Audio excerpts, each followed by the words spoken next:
address that. So without any further ado, I'll pass you on to Yash Tandon.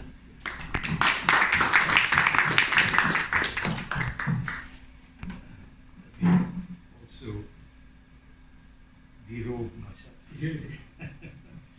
Well, thank you so much, Miguel. Thank you for organizing this and for having me here. I want to immediately become a member, and I pledge $100 already. Wow, that's very nice. To begin with. Thank you. Not only because of what he said about this center, but he talked about community support. That is the principle that we maintain also. All development is grassroots. There is no development from up there, no. It has to be from the people. So I like the principle of that too, so that encourages me to associate with you. Thank you so much, Miguel, for organizing this. Before I go forward, I want to recognize Phil Taylor here. Phil, I'm very delighted to see you here. Phil interviewed me 2 days ago on Monday over the Toronto FM station, and it was a fantastic interview. It wasn't an interview. I told him that it was a really discussion. It was fantastic discussion we had. We tended to have the same perspective on the world situation, so it really helped. So some of you might be able to go onto the what do you call it, Google, and then you can hear that thing, the whole tape. I also want to recognize an old friend of mine here, Vikas Nath. Where is Vikas? He just stepped out. Oh, he just stepped out, okay. Well, he comes back. Okay, well, the methodology I will use is to read a few things from the book, not too much, a little bit, and then open it for discussion, questions, discussion, and I hope dialogue, not just monologue from my side. I want to hear all voices, even challenging me. That's very important. So let me first say why this book. And there I'll read some of the passages from the book here. The foreword of this book, the introduction, no, the foreword of this book is by a person whom I knew, Jan Ziegler.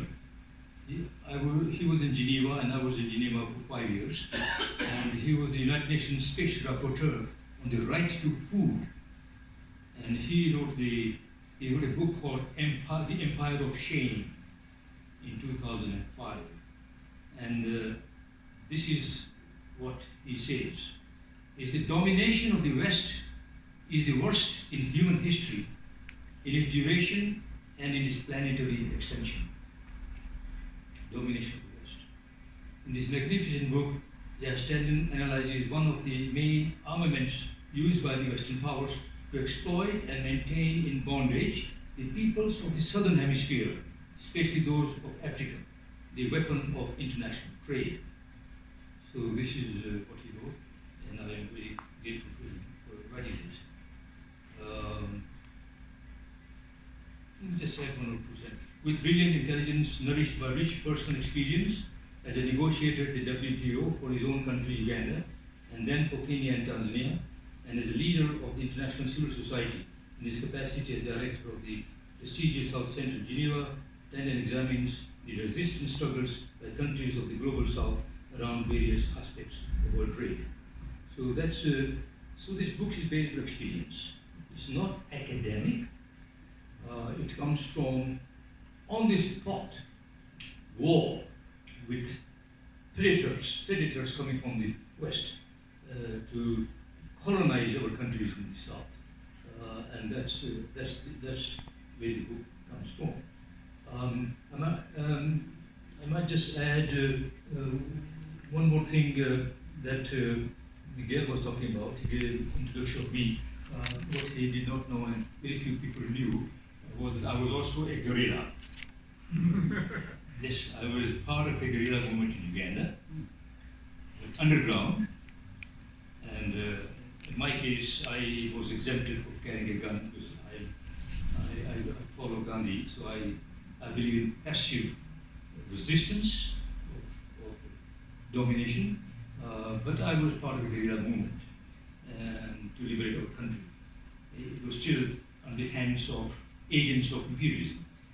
We disbanded ourselves because we found that we had not done enough work to bring the consciousness of the masses to join the struggle. China was able to do that after 30 years, the Long March. Castro did that because in the 1930s the Communist Party had mobilized consciousness of the people, and therefore the people backed him. In Africa, our mass consciousness is very low, partly because the exploitation of Africa has been so serious. The destruction of culture in Africa, the destruction of our knowledge systems in Africa, which were excellent before the colonial period, totally destroyed. It took Britain 300 years to conquer India, but they could never destroy the culture. In Africa, from 1884-85 to 1918, within a period of 20 years, they destroyed everything. They cut up Africa into pieces. They then imposed their ideology on us, both political and religious. That's why our people are still in the process of regenerating that civilization that was once very formidable. I won't go more into that. But the point I was making is that our struggle for liberation in Africa is still long, and we have to battle every part, and WTO is one of these. So that becomes the substance of this is by way of introduction. That's where I come from. And therefore, it's not as an academic I'm speaking as a warrior with our own passive method of fighting war. Well, before Trump could talk about trade is war, I was first going to say that. So he probably found out my book about that, and now he's talking about trade is war, and he's trying to withdraw from the WTO. That's just by way of a footnote. Now I want to read something from this book. I marked just now a few things. Why this book? And I have just a few reasons. I've said this already. I draw upon written literature and official documents, but also on my own experience. And I argue that WTO is a veritable war machine. It is about the global trading system, which I described as war. If small and middle-sized countries do not follow the rules as dictated by the big powers, then they are subject to sanctions. And sanctions in international law is war. And this applies to all weaker members of the so-called international community, including BRICS, Britain, Brazil, Russia, China, India, also fall into this category. My second reason for writing is to seize the narrative. Colonial narratives persist. The inequities of the global trade system are glossed over by an ideological camouflage. Therefore, I read this book because if you do not write your own history, your own story, you have no right to independence. If you don't write your own history, somebody else will write for you. And that's what's happened in Africa. If you go to our universities, our students are reading literature that comes out of the United States and Europe, and that is totally ideological. Economics is an ideological subject. It's not a science.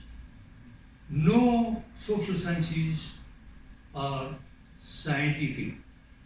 All social sciences, including history, sociology, they are ideological. They are scientific. And I might say just a footnote here again.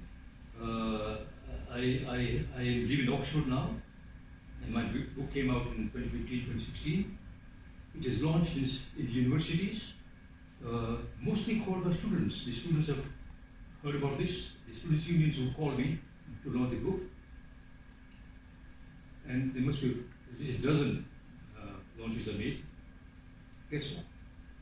Not one single professor has put the book in his curriculum. Not one. Wow. Because it challenges their ideology of free trade, which is a total myth. There has never ever existed something called free trade. You just raise your hand. Did you want to say something? So that no professor in Cambridge or Oxford has that book in their curriculum? No. Because In fact, I always say that if you go to UK to study economics or social sciences, go to smaller universities, like SOAS in London, for example. Cambridge and Oxford are very backward. I told my son, don't send his children to Oxford, Cambridge. Very backward. Because they are caught up in a historiography and ideological position that is totally. Yeah, you want to go on? Yeah. I also, how many universities in Canada do they have their book in your curriculum, the same thing in the United States, or they just simply said that's not the book they want to have to teach their students about? Well, we have waited to see, because this is the first time we have launched, and Phil here has done an excellent job yesterday, and I hope that message, Phil, is go to the academics, and they might be encouraged to get this book in the curriculum. So that's it. But no, when you challenge their ideology, they do not. And that's because the academics are also protecting their knowledge system, which is simply a fiction. So, with this background, I will now say this is why the book is written. And so I say, the WTO is essentially a conspiratorial organization. Yes. Yesterday on Monday I was talking to Phil about the green rooms. Have you heard of green rooms phenomenon in WTO? It's a room, smaller than this, whose walls are plastered with green camouflage. And in this small room, okay, the big powers meet: United States, Europe, Japan, China, Russia, and some selected countries from Latin America, never an African country. Only occasionally, recently now begin to invite South Africa. And in these green rooms, they make decisions, which are then binding on all members, even if they are not in the green room. It's absurd. I was present in Singapore, the very first meeting of WTO, and our African delegations were there. They had prepared their speeches. I was part of the Zimbabwe delegation, actually. And they were making speeches were prepared by their secretariat, they read, and so on. They were so happy to come in. In the big Congress hall, they made speeches. They did not know that in the green room they were making decisions on telecommunications. And those decisions were binding. That was at the beginning. Then when I saw that, that's when I formed an organization. I won't go into that too much. In order to prepare our people to negotiate on the basis of knowledge that we create, knowledge that not they create. Yes, So please. what you're saying is that basically, when the World Trade Center delegates get together, which includes Canada, Europe, and South America, African countries who do have a say in how trade should be done in their countries and abroad, they can't be in that green room because they don't. They're because they exclude, and they don't have a say in how trade should operate within the African continent. Right? That's right. Why is that? Well, exactly. If I could explain why, then I had to rationalize why that happens, and I cannot rationalize that. How can you rationalize an absurdity like that? There's a proverb in African countries which is, you cannot comb a person's hair in his absence. And they have been combing our hair, African hairs, without our presence there. And as I was telling Phil over the interview also, I'm sorry to go on repeating this thing because they are very crucial. People would appreciate that. We found that there are only two organizations, international organizations, that have teeth. They can bite, they can have sanctions. One is, anybody? Security Council of the UN, right? They have sanctions, right? But that is conditioned on an agreement of the 5 permanent members plus 3 non-permanent members. And as you know, if the issue of Israel comes up, the United States will veto it. So it doesn't happen, right? So that's, but the Security Council has sanctions. The other is WTO, worse, because there is no veto there. And the decisions are largely made by a conspiratorial system, which is mainly in the hands of America and Europe and Japan. Now things are changing because of China. We'll come to that later on. But this is what happens in the green rooms. So see, this is a veritable war machine that we have in the system, and that they talk about free trade. It's not the case. Please stop me if I get carried away with my own monologue. So please, Miguel, do challenge me to stop me. All right? Okay. Okay. Let me skip some of this quickly so that I touch main points. Okay, why use the word war? I think I should. Yeah. Yeah. Right.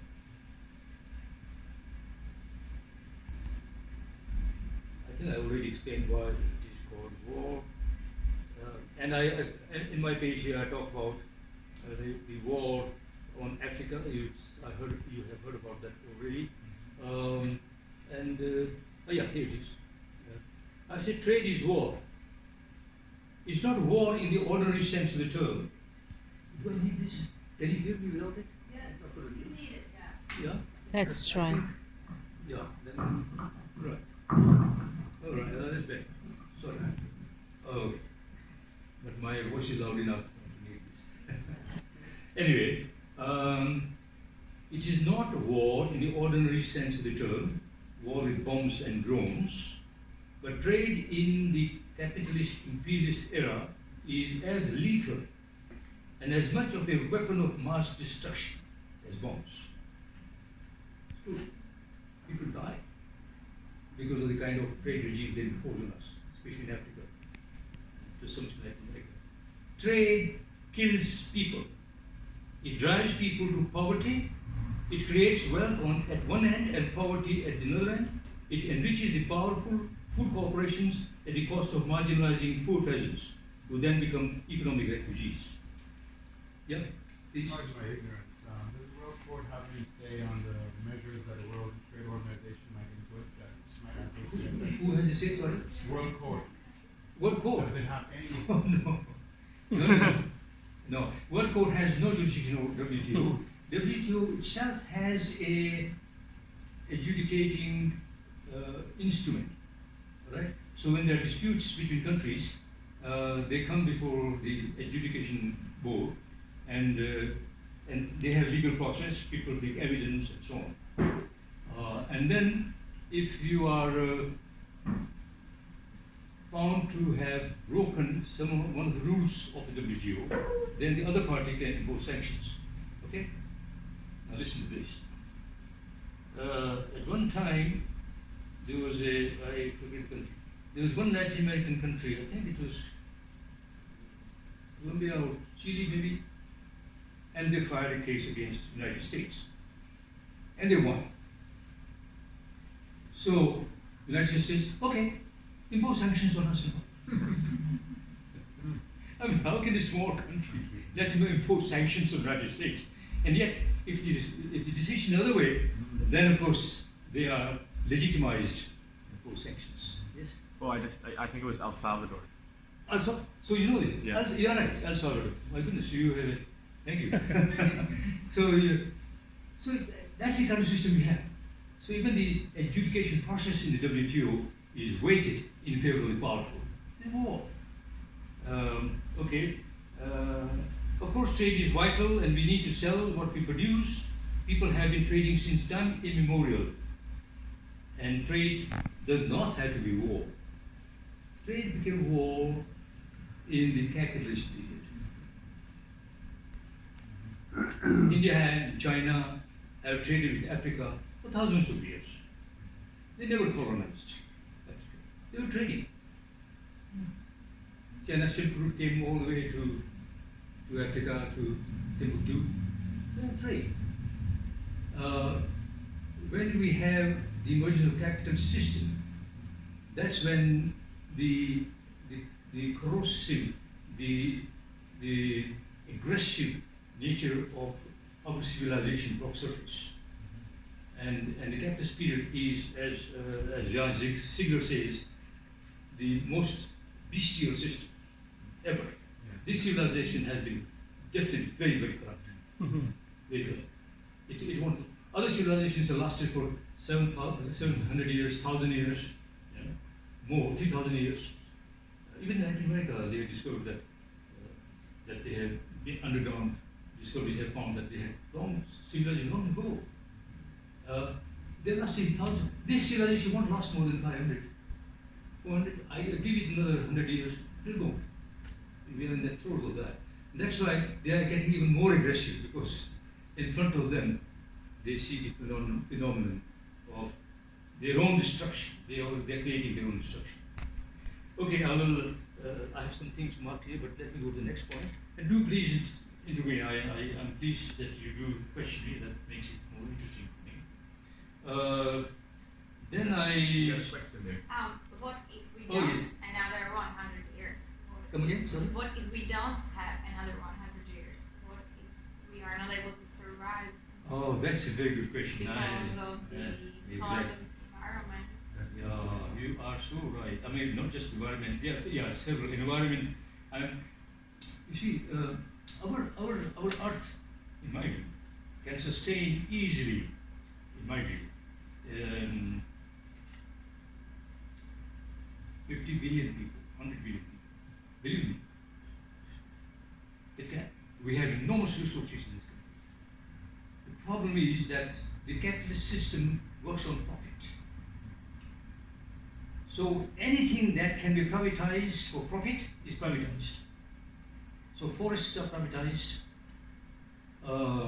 oceans are now being guarded as well, and the environment has become a resource for profits. But if we have a civilized system that can protect our environment and underwater resources, this is the only planet we know. In our galaxy, there is no other planet with life we don't know yet. We have no. It's amazing. Then we are destroying that very planet on which we live by this kind of exploitation of our environment. And now, of course, a more immediate threat is the one that the United States and the United Kingdom are really a threat against Iran in the Gulf of Hormuz, as you know, this thing. And it can by accident or design erupt into war. They don't want to throw nuclear weapons. They have too much of nuclear weapons anyway right now. It can happen. If it happens, then it's catastrophic. I mean, civilization goes. And this is not something that one can laugh about, really, because it's very serious. I must say that in spite of, I'm not Trumpian, by the way, but in spite of his rhetoric, he is able to take a more cautious line than Pompeo. What's his name? He's the other Pompeo, right? Because they are really militant. They say, fight Iran, just throw bombs. Or Israel is pushing Iran to a war. But this man is careful. He has bombast, but he's careful. And he's prepared to talk to North Korea as well. He's the only American president who has crossed the border and shake hands. I mean, the man is incredible. He's not predictable. We have another one coming up in England now. He's also unpredictable. Anyway, good point. Civilization is in crisis.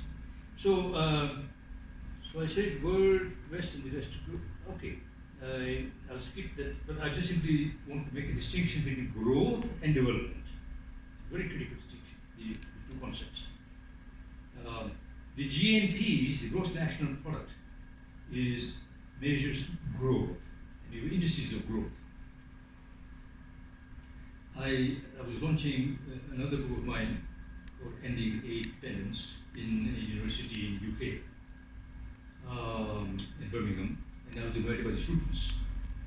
And at the end of, before I started, I said, could you tell me what are the main sources of growth in the UK? And there were one or two says this, that, the other. Only one fellow said that he said pharmaceutical exports or something like that. I said no. Your books don't tell you. There are three major sources of growth, GDP. One is the city, the banks, 1 square mile. And a lot of the growth that they measure is growth created by the city. And what does the city produce? Gas. Nothing. They make money out of nothing. Share prices can go sky high. It has no real base. The asset value is very low. Nothing. But they fly in the air. And 20 to 25% of GDP in UK is the city. The second one, guess what? You mean the city like the financial district of Financial. Not like, City, the city, financial center of England. Yeah. That's it. Oh no, not 20%, 40% comes from the city, from the finance. That's all that they have. When they negotiate Brexit with Europe, the only strong card they have is the power of this finance center. Yeah. The second, and they shocked them, is bombs. Bombs. The more bombs they make, the more the GDP increases. The more people they kill in Yemen, the more the GDP increases. Yes? What country are you referring to? UK. Oh, I see. Okay. UK.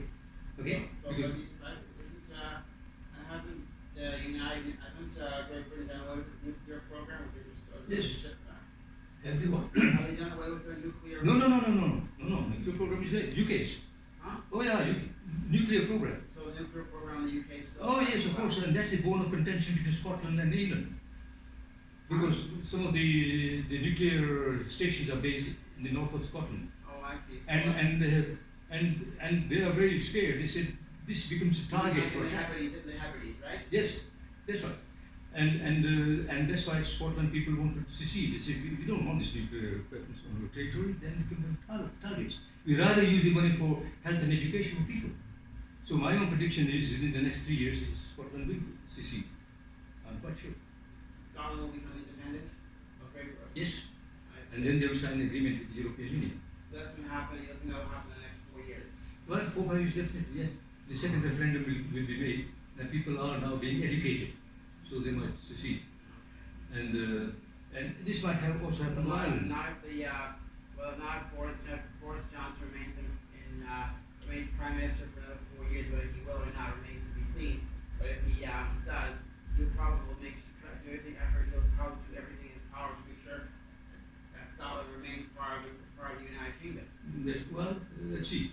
This is And right now he has to he's got to make the free exit deal to make sure that Britain leaves the European Union by October 31st. 31st of October. You guys work it out for him. Well, let's see. My own. By the way, I'm very good at predictions. I wrote a blog in August. When did Trump become president? 20. Trump, yeah. 16. 2015. 16. He became president, you said? Yeah. 16. 15, yeah. 16, yeah. Yeah, 2015. 16. Yeah. 1-6. Oh, 16, yeah, November. And I had a blog, you can get it, in August. And I said, Trump is going to be win. Trump's going to win. It was easy, I'm a scholar. Yes, Lily? Finish your thing about the growth. The growth, okay. Two things. Pharmacy did 5 Then bombs, yeah. The more bombs they have, thank you, bring me back. That's my daughter. She disciplines me. Okay. Okay, second is bombs. More bombs. And that's why there is no discussion about Yemen in the papers. Very few. And no discussion about Israel bombing Palestine. Mm-hmm. In the media, none. They kill people, the growth increases. And the third, guess what? Drugs. Third major source is drugs. Both are pharmaceutical and illicit. Pharmaceutical industry is very large in the UK. But people don't know. A lot of drugs from countries that produce drugs, including Afghanistan, come through London. Also here, of course, a lot of drugs go through the United States, produced in Latin America too. And drugs is a major, so these are three major sources of growth. So I say, what kind of growth is that? Yeah, sad. When you look around UK also, I can see that there is a lot of disparity between people. Especially when people of color are prejudiced against. Of course, you can see that. I live in Oxford, I can see that also. So growth is not same as development. Development is human oriented. Growth is simply economistic calculation of what they can produce. So this is a difference. And I say this buildings that are grown are not growth. If you go to my country, Kampala, the city of Uganda, the capital of Uganda, you see high-rise buildings. And our government says, see the growth. It's sky-high growth. And just below the sky-high growths are shanty towns. People bleeding, no food, no medical help, no education. Look at all this growth.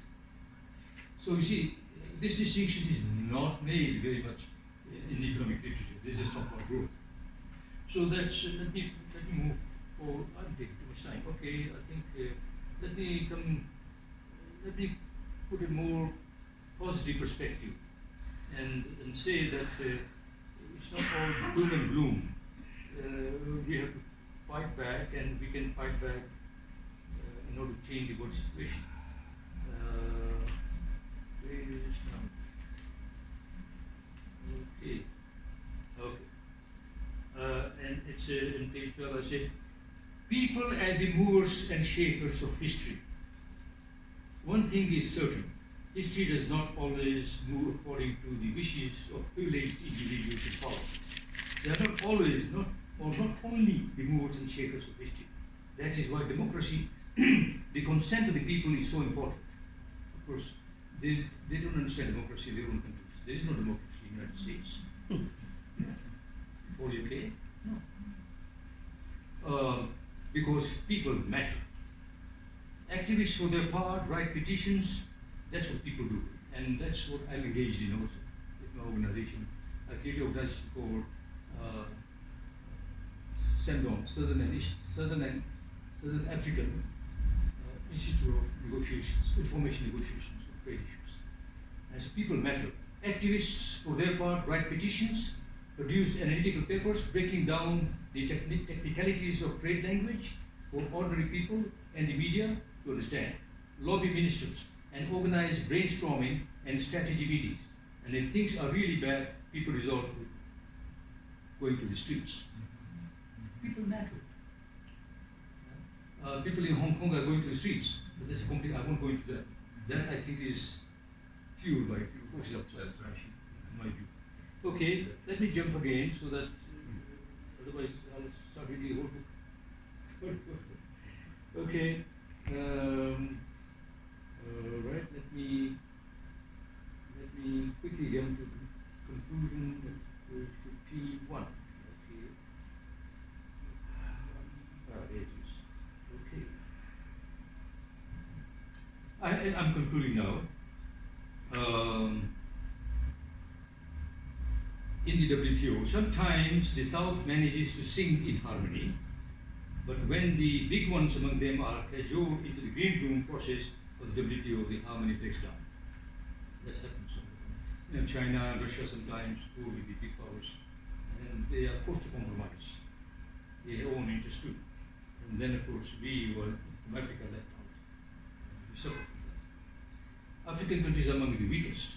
The officials and politicians are easy to target for both political pressure, especially from Europe, and aid dependency. I was part of Uganda delegation in Mexico, the WTO. The AU, African Union, okay, you know that, no? Had passed a resolution saying that African countries must stand together and oppose the proposals put forward by Europe and America on agriculture. And they must oppose it. So we all oppose that. African members.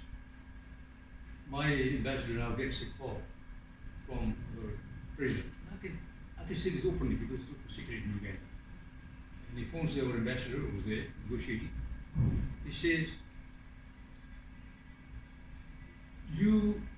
I am ordering you to not follow the AU resolution because I have just had a phone call from the ambassador of America saying that then Uganda will suffer. You know what the ambassador did? He still voted with AU. He came to me, I was there. What do we do? I said, no, just ignore the telegram. And just do what your conscience says. It's my conscience says that I go with the African. I said, do it. So he did. Then he went back to Geneva. He gets a call. He said, Mr. Ambassador, I want you back home. I said, okay. He said, when? I said, well, next flight. So he went back to Kampala next flight. He goes to the president, and the president says, well, I got a call from the American ambassador here that you are not cooperative. He's not cooperative. Therefore, I have no choice to call you, and you can go to any embassy you like. Go to Brazil, India, China, I'll send you, but not Geneva. And the ambassador said, thank you, but no thank you. He didn't. And he now works for my organization, Siatini, without any salary. They are good people too. But the point I'm making is that the way they operate behind the scenes is to break, divide and rule, to break the unity of Africa. Then, if you don't do it, there are sanctions. So this is African countries amongst the weakest. The officials and politicians are easy targets of both political pressures, especially from Europe, and aid dependence. I have written a book called Ending Aid Dependence. But aid is a means of enforcing the decision on us. Aid brings its political distortions, bribes or corrupt bureaucratic politicians, but aid corrupts state policies too. You know, they talk about corruption in Africa, which is true. There are corruptions in America too. Most congressmen have other accounts besides official ones. And our people are corrupt, also ministers are corrupt, ministers in Africa corrupt. But I said bribery is only a small form of corruption. Guess what is the bigger form of corruption? Bigger corruption is that which forces our governments to follow policies that help the imperialist countries, not our countries. When policies are sold over like that, President himself, that's the worst form of corruption. Not this money bribes. And that's what happens to our countries. Our policies in Africa are not made by us. They are made in Washington, London, Brussels, not in our capitals. That's the reality of Africa. Anyway, okay, let me jump again. Just conclusion now. The WTO is a veritable battleground where the warring parties fight over real issues, as lethal in their impact on the lives of millions in the South as real wars. Trade kills. Let me now come to how do we move forward, because this is all very dark, what I've seen. The reality is quite dark, of course. So how do we move forward? In my last chapter is called From War to Peace, the Theory and Practice of Revolutionary Change. And there I talk about how we could bring about change. I say Realpolitik literature. I studied international relations, economics and international relations. And the major ideological strain there is called the realpolitik, following from Machiavelli and so on. Power matters.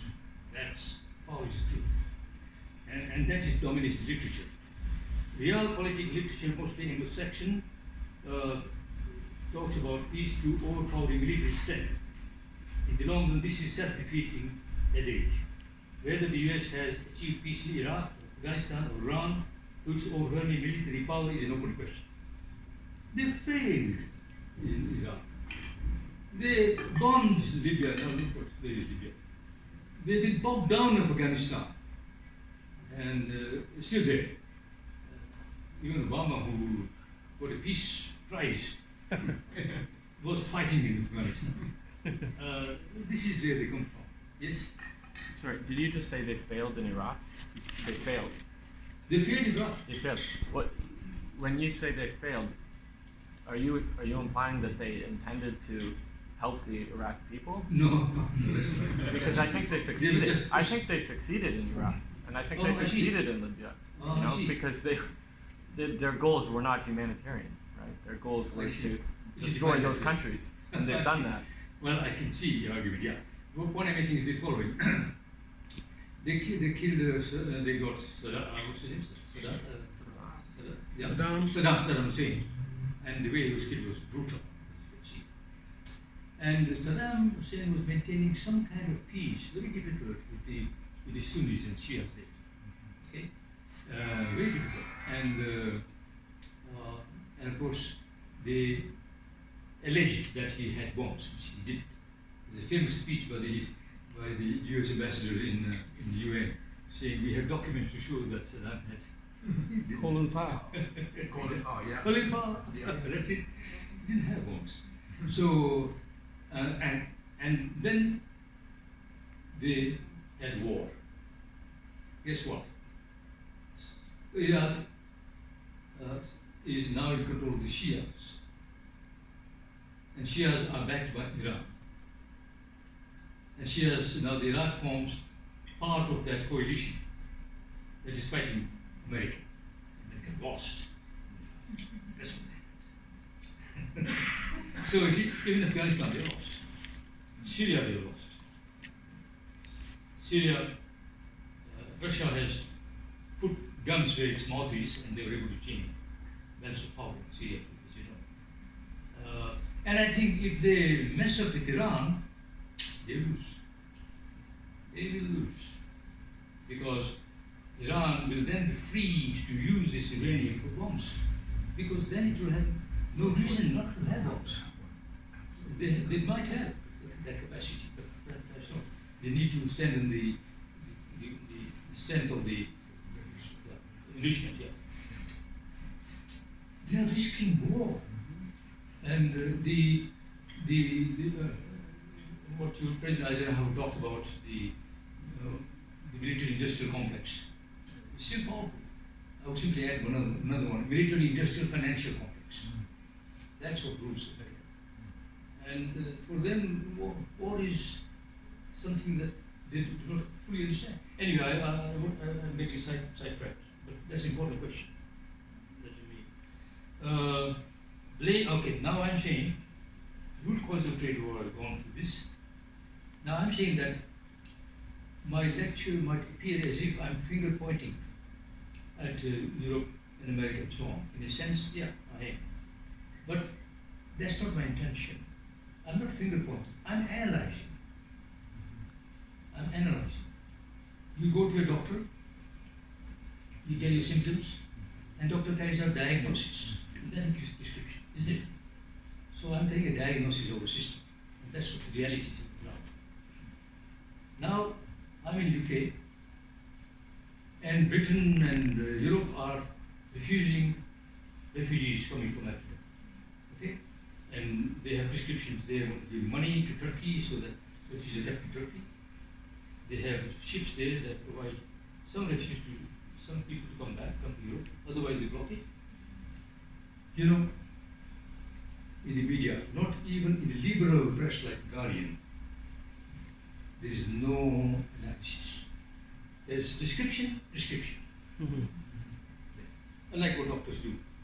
And they haven't bothered to see that these fellows are running away from Africa because they have killed people in Africa and in the Middle East. And they destroyed the economies of our countries. And we have a lot of capacity to be self-reliant with our agricultural and industrial resources that we have, minerals and so on, and oil and so on. But they destroyed this, they extract all this for themselves. People are made refugees, they go to the Mediterranean, and that is the cause of it, my diagnosis. Not one word in the media, not one word in the parliament. Even Bojo doesn't talk about it. Johnson.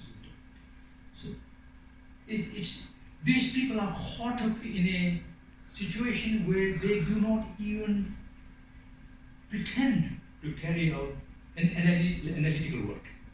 And when analytical work like this appears, they don't use it to teach the students the reality on the ground. See? So I'm not accusatory, I'm inquisitive. This book is inquisitive, not accusatory. You see the meaning that I'm talking about. Okay, let me jump quickly. I have too much to say. I must give you a chance to talk. I marked it last night after I talked with Phil. Phil, I have a section called Western Denial of the Reality of Imperialism. We talk about imperialism. The word imperialism, they deny. If you talk, I have in the book narrated how I have encountered people, decision-making people from Europe and America in conferences. If I use the word empire or imperialism, Yash Tandon is talking about the past. There is nothing called imperialism anymore. Africa is already independent. Total denial. It's a denial syndrome. And yet empire exists. In fact, they are more powerful. So there's this. I'm laughing because they use the word globalization. And that's it. Up beneath that, you see imperialism. It's right there. It's a different term. Right? That's exactly. The words mystify reality.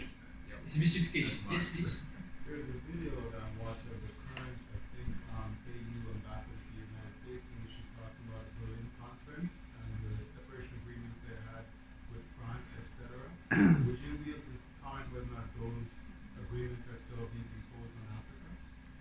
Banking, finance, whatever it is, specifically controls Africans have paid to France, Let me stop a little bit. My ears are not. I'm aging, so my hearing is not that good. What did Miguel? What can you tell me? Little louder. Oh, I was saying that Stand up. Yeah, stand up and say. So I'll come the back to you. current AU ambassador to Okay. the United States. Yeah. I heard her in Jamaica last year, Okay. speaking on IRE FM, and now I see a video on YouTube where she's talking about the Berlin conference where they divided up Africa. And one of the aspects was that the separation agreements that particularly, I think she said France, had with some of these African countries was they had to send their money and had to have their money printed in France, etc. So I'm wondering if you can comment if those things are still in place. Oh yes, I'm glad you made it. Absolutely. The British and the French have their own different ways of doing things. Of course, the French were very smart. They created a elite class who were then given seats in the French Parliament. And some of the elite regard themselves more French than African actually. But then the French control all the policy making. Even today, 50 years down the road after independence, the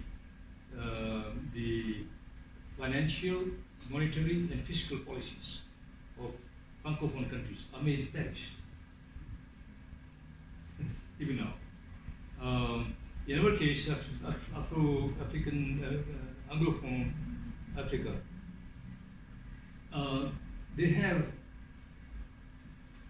the British have allowed us to create our banks and so on. But you know what?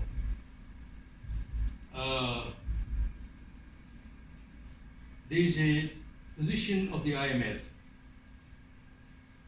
and the world powers that the central bank should be independent of the government. Government should not interfere with it. They should be free to do so.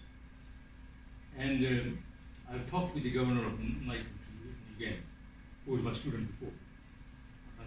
He's a very, very close friend of mine now. I said, comrade, you know very well that you're not making any policies here. I mean, you're free from interference by government. But tell you the truth, you know it, IMF makes the policies.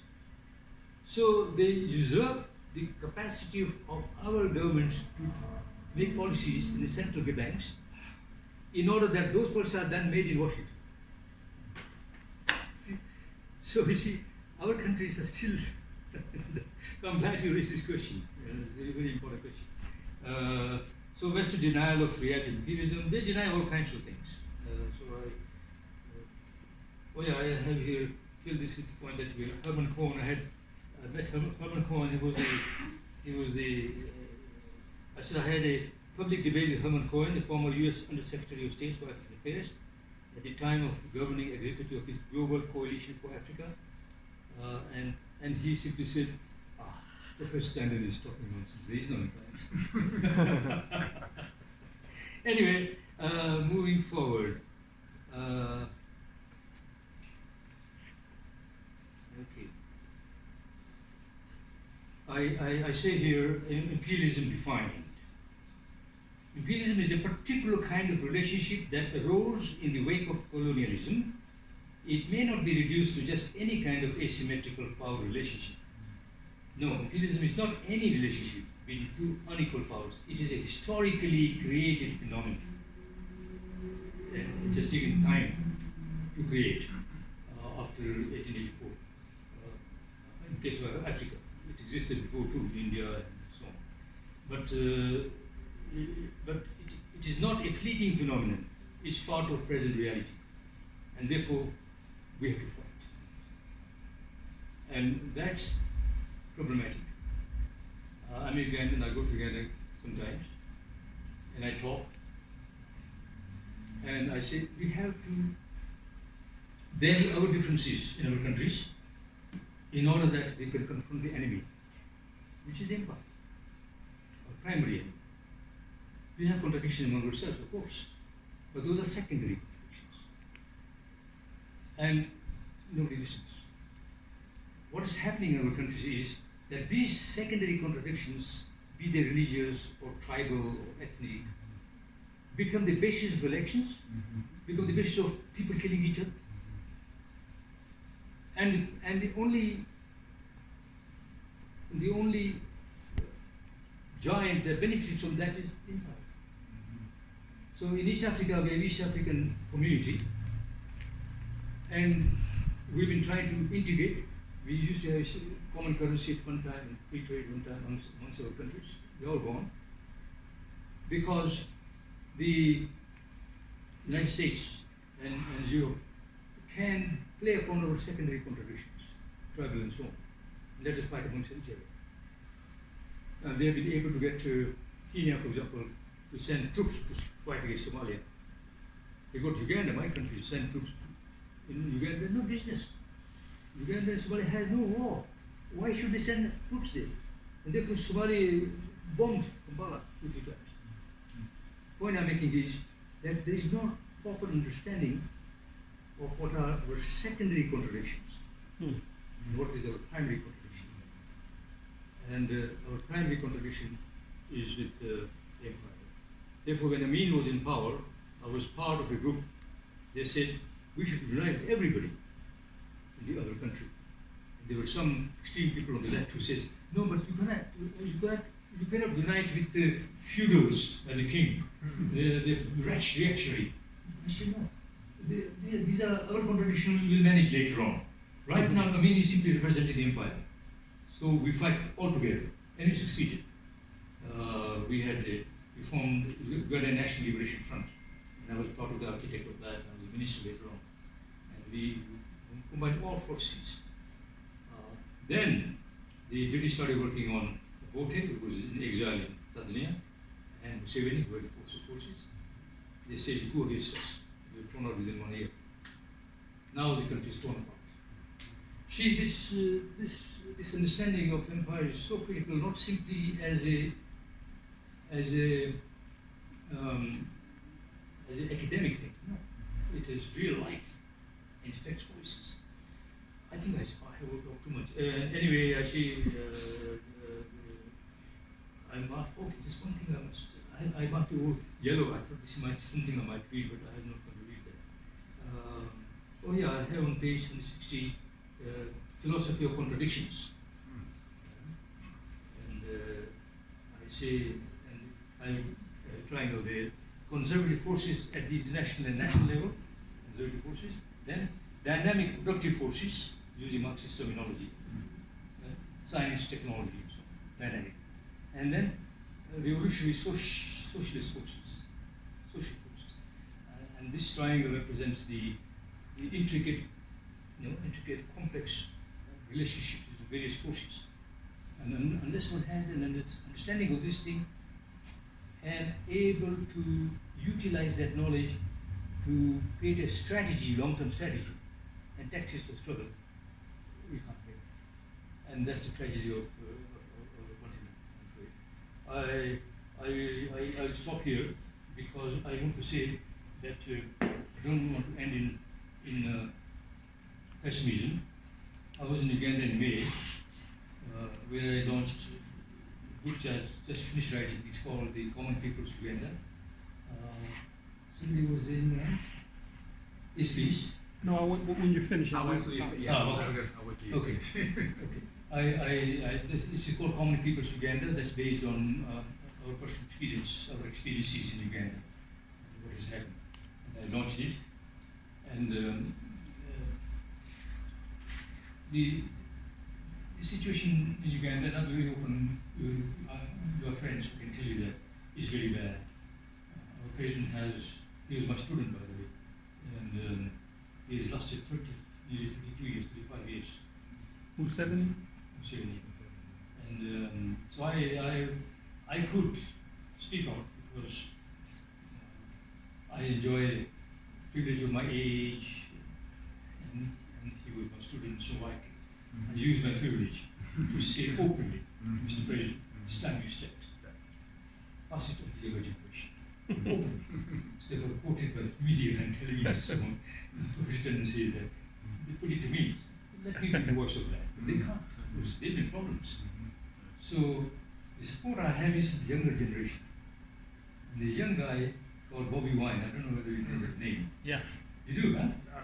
Bobby Wine, the singer, the lyrics. And he's hardly 35. He was born when Muslim came to power. He has mass following. And I was told that a lot of younger people listen to me. And I was asked to go and see him. I said, no, I won't see him. They must do it. They can come to me as an old man. We can work together. They are taking up. This is their leadership. So I'm not giving up hope, because all over Africa, look at Sudan. Younger people are taking over to the streets. Okay? It's something different from Hong Kong, by the way. It's two different things. It's not the same thing at all. So I'm optimistic. I think we are fed up. We are totally fed up of our regimes in our countries. We are fed up of the empire. We are fed up of the WTO. And we'll join forces with Trump if he goes to destroy WTO. We'll go with you, my friend. No problem. But we will write our history.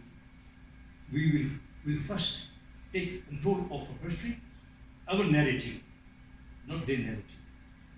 And our civilization has resources, and we have natural resources, both human and material, in order for Africans, people as in Africa, this applies to Latin America too. We have resources. Probably after my lifetime, we can win, and we will win. Good.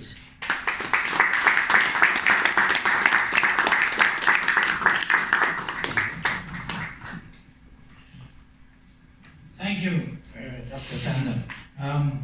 So we're going to take some questions. Otis, yeah, and then Richard. I wanted to make a statement first that the communist parties have always had a problem in Africa in the sense that they could not come up because the repression was so great. A lot of communist parties had to either join the join the oppositions that was not necessarily communist parties and work within those parties, or they couldn't exist. I got that from Mohammed Babu. He talks about that in African Socialism or Socialist Africa. And in Cameroon, the UPC, I think from my reading of history, they were the most revolutionary party in all of Africa. But the French lined up their central committees. I don't know if it was 2, maybe 3 times. They wiped out whole central committees. There was a man by the name of Felix Mumi. And Mumi was poisoned, I think, in some place in Europe. They sent a woman on him. They put a woman on him and killed him. And Babu talks about Walter Rodney. This is the question. The whole question of socialism. People in Walter talked about having a debate with people about Ujamaa, which is the supposedly African socialism conceived by Mwalimu Nyerere, the founding president of Tanzania, and scientific socialism. Walter Rodney took the position that Ujamaa was, some people said that Ujamaa was idealism and we should stick to scientific socialism. I think I may be wrong, but Walter Rodney was sort of sympathetic towards Ujamaa, and many people inside Walter's group criticized Walter for that. And I basically wanted to ask you about the whole question of socialism versus capitalism in terms of scientific socialism. How is that going to? That people don't talk about that. You talk about social justice now, just like we're not fighting for socialism leading to communism. We're fighting for social justice. And we might say we're for democratic socialism, or we're democratic socialists, or we're definitely not scientific socialists or communists. You can't say that publicly, or else you'll be frozen out of the, you're frozen out of the, you won't get a job, you won't get, you won't, so on and so forth. So could you talk about that? Do I answer one by one, or should I take Well, better one by one. One by one. Yeah. Okay, this is thank you for this question. It's a very complex question. I was involved in that discussion. Another book that I wrote, edited book, it's called The Dar es Salaam Debate. That was a debate that took place at Dar es Salaam University in 1970s. I was there. Okay? And you're quite right. Walter Rodney did argue that Africa must create its own conception of socialism. And what Nyerere is offering is socialism under the mango tree, under trees, elders sit together and discuss by community and so on. And he would then bring it into national.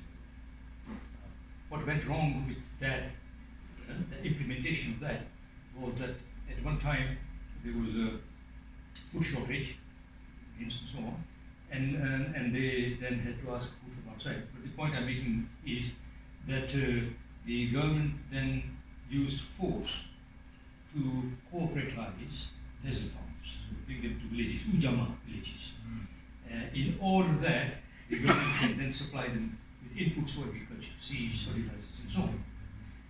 And the mistake they made was that in many places they used force. Not all cases, in some cases. Now the left intellectuals at the University of Dar es Salaam took that as total negation of its conception of socialism. It is one particular manifestation, but you can't then generalize it and say this is how all. These were what I call extreme leftists. We were there. I'll link it up with the point about Communist Party that you're making. Communist parties in Africa have had two fatal experiences. When they have declared themselves openly. One, they get infiltrated by CIA. That's happened in Uganda too. Our first Communist Party was infiltrated. Our leader was seduced by African American lady. And anyway, I won't go into that. So they get infiltrated by CIA. Or they get compromised. They want to be the government. The South African Communist Party is totally compromised. It is irrelevant. Now, we in Uganda decided after experience that we will go underground. So, in 1945, we were created, the Gulu Conference, 1961, we were created in 1964. Until 2005, when I wrote this book, nobody knew we existed. Nobody. Our friends did not know Dar es Salaam. Babu did not know. And Walter did not know either. And we maintained that secrecy because of the experience of other countries. Then now we dissolve ourselves because we have found that revolution can happen when there is mass consciousness. And we adopted a strategy called grassroots strategy. So leadership, guerrillas, I was a guerrilla too. We moved to rural areas. So leadership went to the tribal areas. I was the only one with no tribe, so I went to Zimbabwe. But okay, that's right. So now we are saying that it's the younger people who can take the, and they must, they may be Communist Party, and I don't want to know. They should not, clear. But I am there outside, and they can learn from our experience. So that's Communist Party, and I would say that Nere was right. I know him quite well. He helped us fight Amin, and he was quite close to us. Although at one point he put me in jail for 1 day because the student radicals had used my lectures to form a party. and the intelligence people found out this is what the professor is talking about. So they arrested me, put not in the jail but in a hotel, cross-examined me, and they released me, of course, because there was no, anyway, that's footnote again. But the point is, Nere was right. He left behind a good legacy, although he ruled more than 10 years. He left on his own accord, and then he has now embedded into not this constitution, but the practice, 2 terms. Everybody, you can have only 2 terms, not maximum, no more than that. No president for life business. No president for life, like what's happening in Uganda. That's one legacy. Second, he united the people by the language they have. Language is a powerful tool for unity. Swahili, very powerful. Baragani. Salam. I don't speak that good Swahili. My daughter said they were there. She speaks very much better Swahili, which she had schooling in Tanzania. She writes poetry in Swahili too. Swahili is powerful, and also Swahili encompasses not just Tanzania but that whole region, Congo, Sudan. And then his modesty. They were so modest. When he retired, the Indian community there thought they could give him a huge bungalow. People to me, no, I don't want a bungalow. 2 rooms.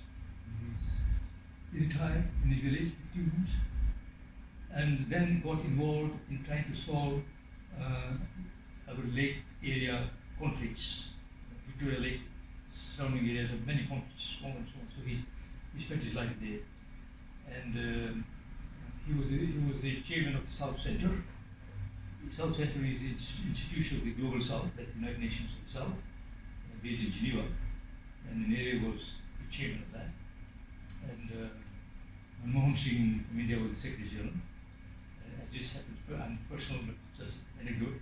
I became the Secretary General of South Central as well. So I used to see Nere. And he died at the turn of the century. Great man. Nere and Nkrumah. They had differences on how to create unity. But the differences are simply sequential. Nkrumah says, unity now. United States of Africa, like USA. And Nere said, no, let's do regional unity first. Yeah, please go on. No, Nyeri came to America in the middle 70s, I think, and Jimmy Carter was president. Well, I guess, yeah, Jimmy Carter was president, and Jimmy Carter asked him, is there anything you want to do while you're in the United States? He says, yes, I want to go to Nashville, and I want to see Charlie Pride, who's a country singer. So they put him on a jet, flew him into Nashville. He saw Charlie Pride, and they brought him backstage and introduced him, blah, blah, blah, blah, blah, blah, blah, blah, blah. And after Mwalimu Julius Nyeri left, Charlie Pride says, who is he? He didn't know who. Good story. Yeah, thanks for the great discussion. While you were talking, two books came to mind. Jeffrey Sachs' The End of Poverty and Joseph Stiglitz, Globalization and Its Discontent. And I think at some point he was WTO, he was one of the reps, whatever. If you're familiar with Joseph Stiglitz's book, Globalization and Its Discontent, how do you assess it and how does it compare to your book? Actually, I think you already explained, because you were a guerrilla, he wasn't. So how do you assess Joseph Stiglitz's book, Globalization and Its Discontent? When the General Assembly President came from Chile, I think, the priest for the General Assembly. You speak of the loud, speak loud. Yeah. Oh, I see. Sorry. I see. When the General Assembly chairman was a priest, I think from Chile or so. I forget his name. Somebody might remember that. I'm getting old now. In the United Nations General Assembly. He then formed a commission called Stiglitz Commission. And Stiglitz got on board, some people I know personally quite well, even Stiglitz I know, not that well, but I met him. And they had an excellent report.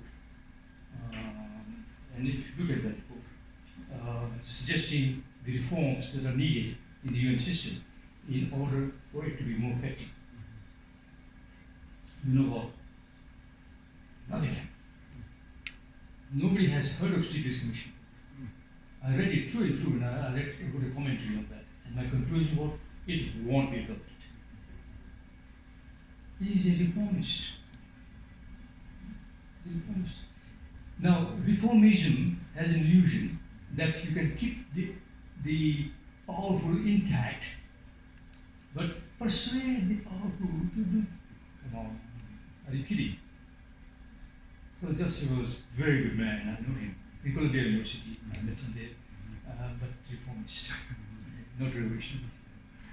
It's funny, we're talking about, the gentleman mentioned why isn't your book, for example, used in the universities in Britain. Well, you'll see Stiglitz's book. For free. I mean, I have like 3 or 4 copies. Give me one. But I bet you any money, it would be hard to find your book outside of this bookstore. Trust me, you wouldn't bet you could make that back. No. Yeah. So no, that's reality. Yeah. Oh yes. So you. Thanks so much for the talk. I have a lot of questions. I'll just keep it to 2. Try and keep it quick. We can talk later. Sure. So they're very unrelated. The first is, so I work in the labor movement and unions here in Canada. In the labor movement. Oh yeah. Yes. Now and for me, there's a lot of problems with the labor movement in Canada that we're trying to improve. But probably the number one is that there's no ever any discussion of imperialism. And if we talk about trade as war, the unions have been part of that war.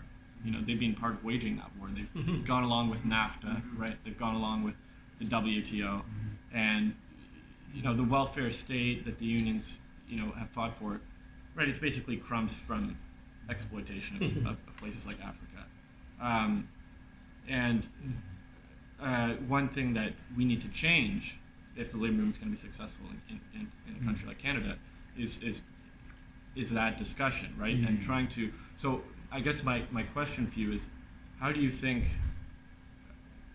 unions can, in the West, in the imperialist center, can build solidarity with the labor movement, in the global South, and especially radical unions like NUMSA in South Africa or something like that. Second question, totally unrelated.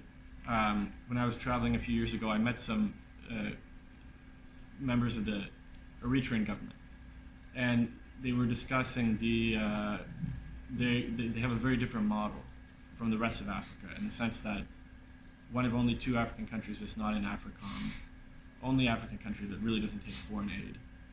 The president was trained as a guerrilla in Maoist China. They're very different. They're bucking the trend, basically. If we're talking about trade as war and all of that, they really don't buy into the WTO and all of that. So what's your take on their model? I'll start with the second one. You could go to Eritrea, go in a pub, and sit around, and the president is sitting there. And nobody even knows that the president is sitting there. Yes, very modest. And he offers beer to other people. Okay, they know him, of course. But he is so modest. And the system works, it's their own form of socialist system they have. They have a monetary system. That's one of very few countries with a monetary policy of their own in Eritrea. Yeah.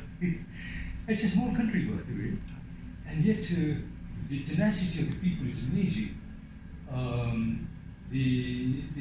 Every citizen is supposed to be volunteering for armed, if necessary, if they're attacked.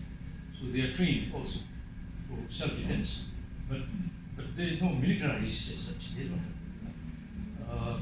We had taken Eritrea as a model when we in Uganda also. We disbanded our military. Uganda had no enemies. Why do you have Eritrea? Kenya was not going to attack you. Nobody did. Why enemy? No, why have military? So we disbanded our military, and we had 35 districts. We created militias consisting of people who are farmers and traders in their own villages, only for defense. If there's an attack, they can defend. So we was following Eritrea model there. So Eritrea, nobody hears about that. I'm glad you have brought it out. Nobody knows. I'm glad you. Second question on what was the question on union organizing. So well, building solidarity I'll be very blunt on that. Very blunt. Except China. Not in Russia, except China. And maybe Brazil. And of course Cuba, except few countries. The unions are co-opted. Everywhere. In Africa, they are part of the coalition. So I'll be short in the answer. Namely, really, I think we need to create something from grassroots that are not necessarily affiliated to any big unions. And we have to start another movement. We need revolution there too. That's short answer. But tactics and strategy depend on each country. This is my position. Makes sense, right? Yeah. I have 2 quick questions. The first one is to get your thoughts about the SLECA, the new free trade zone that they have launched with the African Union in Africa recently. Yeah. That was championed by the Amit, would you introduce yourself? Amit is been doing a lot of good work in Toronto. So, Always, I'm going to say to talk about it. My name is Ahmed Lo. I'm a member of GRILA, not Guerrilla, but GRILA, the Group for Research and Initiatives for the Liberation of Africa. Oh, good. Yes.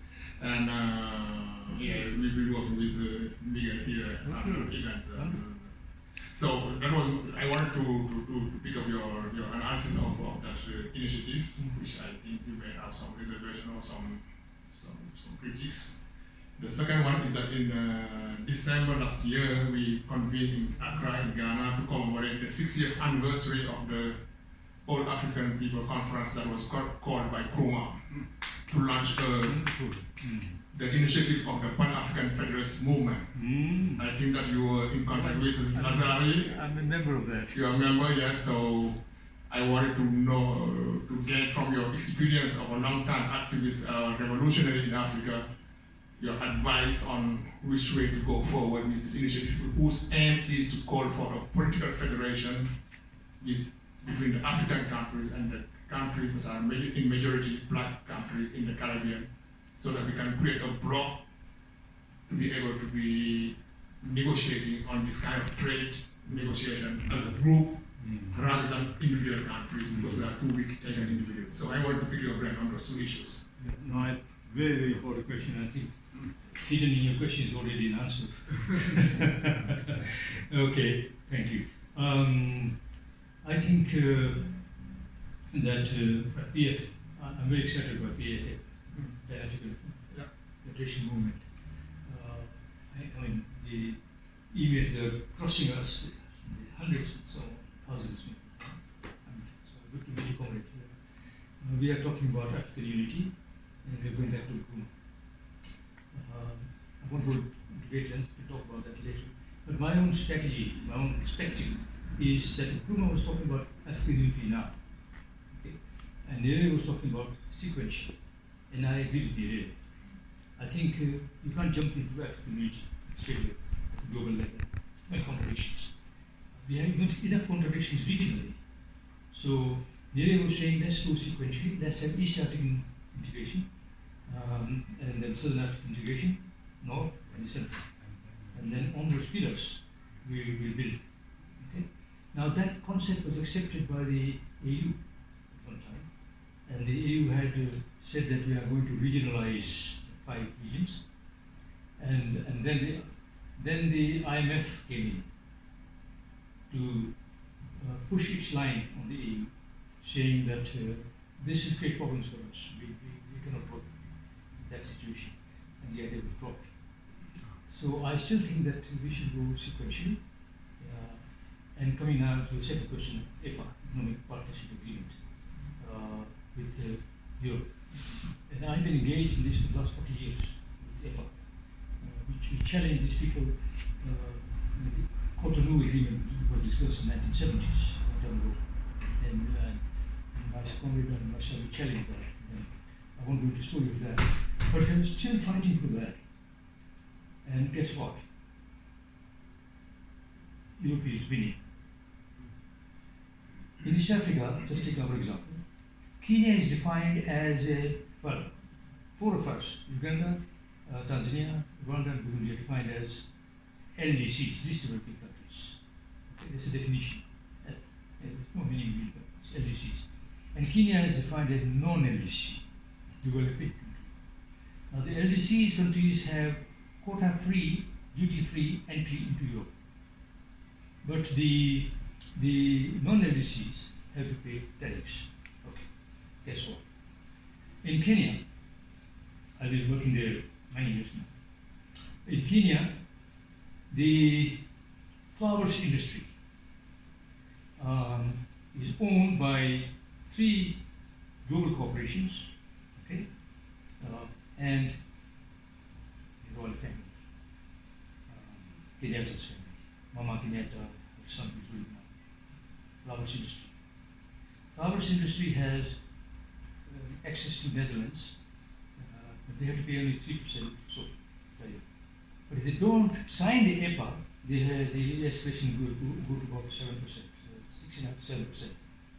But that margin is big enough for competitors from other countries, Latin America and Egypt and so on, to compete out of this peak. Now, the family was in the front to say sign the EPA, and they signed the EPA. Concurrently, 5 years earlier, the Kenya Peasant Farmers Association had brought a court case against EPA, saying that EPA has killed literally killed the livelihood of 5 to 6 million small peasants, because under EPA they are now dumping agricultural products that are subsidized, they call green subsidies. They subsidize, they dump them. So if you go to Kenya market, you will see chicken wings from UK or Kentucky Fried. and poor poultry farmers are compete against this. I'm going too much in detail. The point I'm making is that the regimes that we have in power, the regime we have in power, for its own selfish interests, is prepared to jeopardize the livelihoods of millions of small businesses. And we have been fighting against EPA. I've been fighting for 40 years. And this is how I created my organization, CIT, Southern Initiative and Trade Information Institute. And my book has an account on the EPA, Chapter 3 or 4, which is about EPA. But I'm glad you raised this question. And this applies to the Caribbean also, right? Yes, Caribbeans have signed it. And the one person who was opposed to that was, he's died now. Wonderful missionary from Jamaica. Manley? He's in Michael Manley? Michael Manley? No. Or the economist, no, she said Norman German, she said. Norman Gerber. The economist. He just died. Fantastic guy, and he was fighting EPA all his life. But he died in the end. He fell from a kill. Anyway, it applies to Caribbean too, and they have signed it also. And it's not good at all for the Caribbean countries. I'm kind of curious. Just a while ago you mentioned, for example, Kruma, now, Nyeri, regional, whatever. How would we go? It's a broad question. It's a big question. So obviously you might not be able to do it. How do we go about that dialectically? Because clearly I'm thinking, okay, regional, it makes sense, right? But while on a regional level you're organizing, you also have that broader Pan-African vision, whatever. How do we go about dialectically bridging the two? I don't think it's like either or. So it's like a regional, obviously revolutionary regional, because I mean there are regional blocks today, right? So in terms of actually thinking about the larger and the smaller, how do we go about bridging those two, looking at them, approaching them dialectically? Because I don't think it's like a mutually exclusive thing. In other words, you move from smaller, family, community, nation. I think it's the same concept, it's the same idea, but practically, how do we go about doing that? It's almost as if it's a suggestion. It's almost as if it's a suggestion for the Pan-African movement to, because I mean, realistically, it's a Pan-Africanist movement, but you have to actually think regionally. You see what I'm saying? And then again, family, community, nation. So how do we go about, developing and building those two dialectically? Well, Wow. your last word dialectically answers everything. Everything, yeah. Just for the audience. Well, I tell you what, I tell you, it's a long struggle. Yes. We have to keep a strategic goal ahead of us. Yeah. Therefore, I'm joined PA. Yes. Because the people are really enthusiastic about that. That enthusiasm should not break. Yes. Because if you look at all the continents, Africa has certain thing that's common Africanness. You don't find it in Asia. To some extent, Latin America, yes. But Africanness is such a binding concept, such a emotional concept that you can mobilize people. So that vision must be kept. Therefore, I'm a member of that, and I encourage a lot of people to be members of that, exchange ideas. Strategy and tactics require a revolutionary party. A revolutionary party requires leaders. It requires a vanguard party. Without a vanguard, forget about revolution. The vanguard are not necessarily proletariat. They come from petty bourgeois families, okay? But they have understood the dynamics of the struggle, like Lenin, like Mao, they were petty bourgeois. Well, the vanguard can then understand the dialectics of a present time, and then create a strategic way forward. So to sum up, we should keep that idea. We should become a member of PFF. That idea must not die. Okay, it may take 100 years, whatever, but I think it'll be faster. Because why? Anglo-Saxon Empire is collapsing. What's happening is that they are collapsing. A new global system is emerging. China will take over this world in another 5 years for sure. And that's what they escaped China. And this is so aggressive also.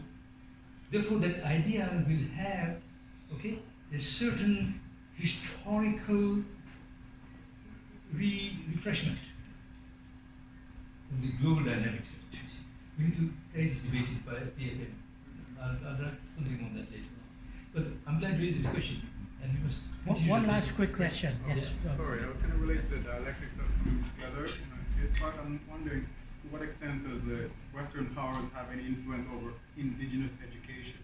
When if the country, say African Union, say to all members, you have to begin to teach your populace regarding your history, your original history, pre-colonialism, and then have an appreciation for your culture, your art, where you're coming from, and then begin to see where we all connect and how we can now bring together and have some premise by which you got to get these ideas into the growing populace about what happened and what is the intent for this and what the future intent is for accomplishing this dialectic that he's talking about. Well, I'm glad you have suggested one means to address your question on dialectics, because knowledge is the key.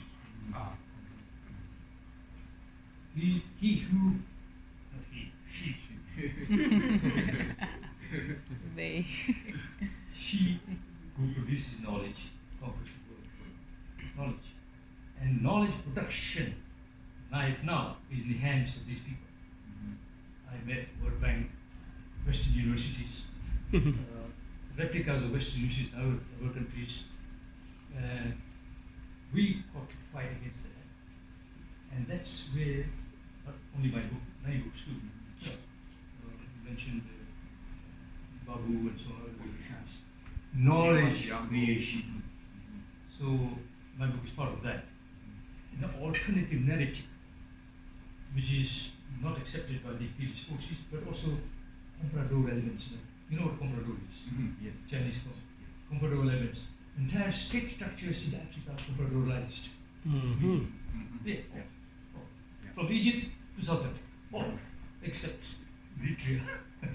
But amazing, isn't it? The one exception. Yeah. And anyway, this is a big subject, and I can talk with you hours on this one. But we must never give up. I'm only 18 years old, so I'll still go fighting, my friends. Yes. And the old and the young must put the resources together, first to capture knowledge, education, key. That's when area was very good. And then strategy making, vanguard party, revolution, workers. In countries, the workers are so marginalized. Anyway, I can go on and on. Well, thank you.